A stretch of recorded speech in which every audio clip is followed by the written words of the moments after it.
Welcome back to The Rundown, TYT Sports and the post-game, bringing you this specific segment, which we are going to talk about fashion. So we bring on some fashion experts, of course, joined by Jack Slade, and we're joined by Percy, Knox and Sami Jenks from Elevee.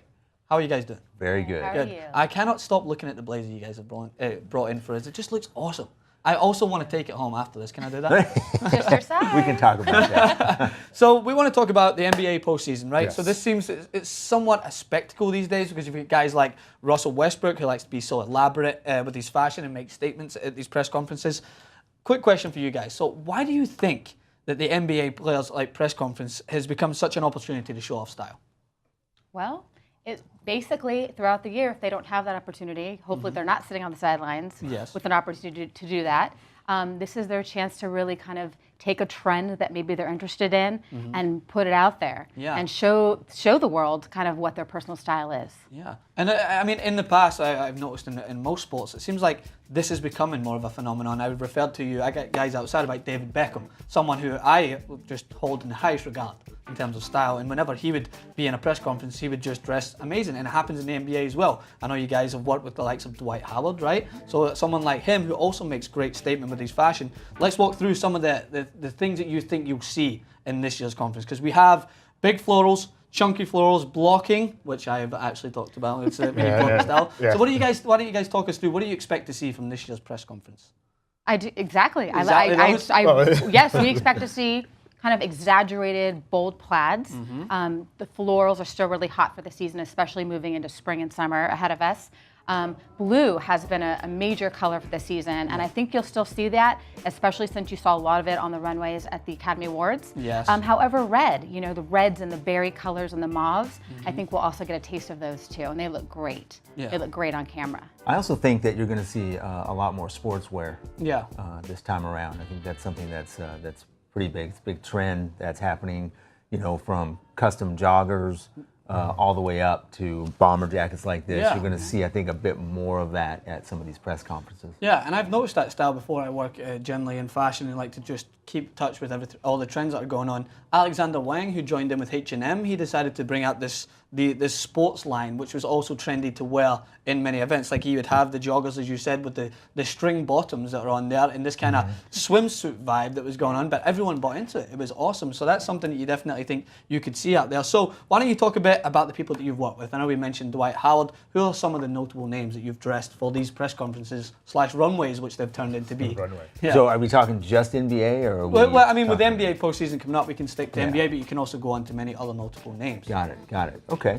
So, you know, when you look at some of the players that we've, you know, worked with over the years, you know, you have someone like a Trevor Ariza, who's with the Rockets. Yeah. And he's actually having a really good year with James Harden. Is it like as soon as they make the playoffs, do they say, hey, I need a Good. wardrobe for at least 8 games? Yes.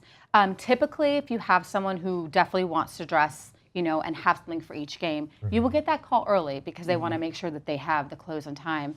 Also, you know, we do reach out to our clients, but athletes are very superstitious. Yeah. So you have to be very careful about that. Oh, yeah. So I sometimes kind of like to wait for the call, and then unless it gets to be too late, and I was like, I know you need something. Right. Let's get this started. That's very interesting. So when you work with a client, like, I know it's probably a two-way street when both of you guys, you've got your input and obviously the client has a specific style. How does that conversation usually work? Because I know if I was to go in for this, saying I was an athlete who was going into a press conference, I love blazers and I love nice tight-fitted shirts. Does that work in a way? Do you try to incorporate their own sense of style with what you think?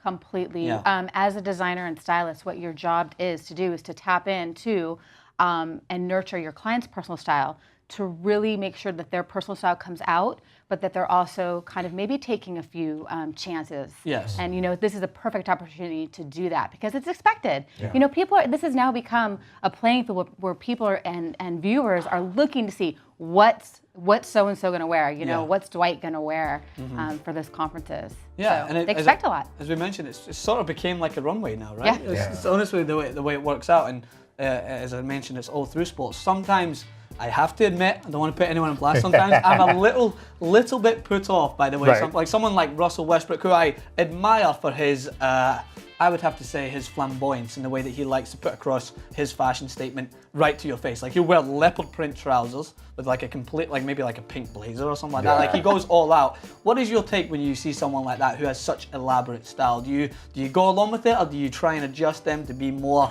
fitted to what you imagine?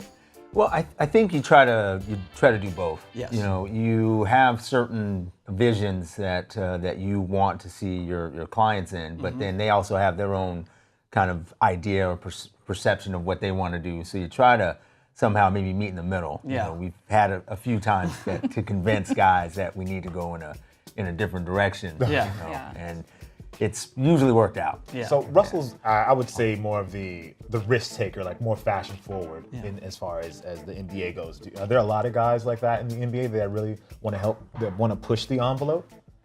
I think you're seeing more of it. When I was at the NBA All-Star festivities in New York, definitely saw some aggressive fashion layouts that some of these guys had on, and it's interesting. I think there will be a line that I think will be drawn, and I think at that point then you'll see maybe a little bit of a drawback, and you'll see things kind of even out a little bit. Yeah. All right, well, guys, thank you so much for coming on. It was great to listen to your guys' perspective, and also we've got another clip coming very soon, so make sure to stay tuned to that. Also, you can check out your guys. You're at elevee.com.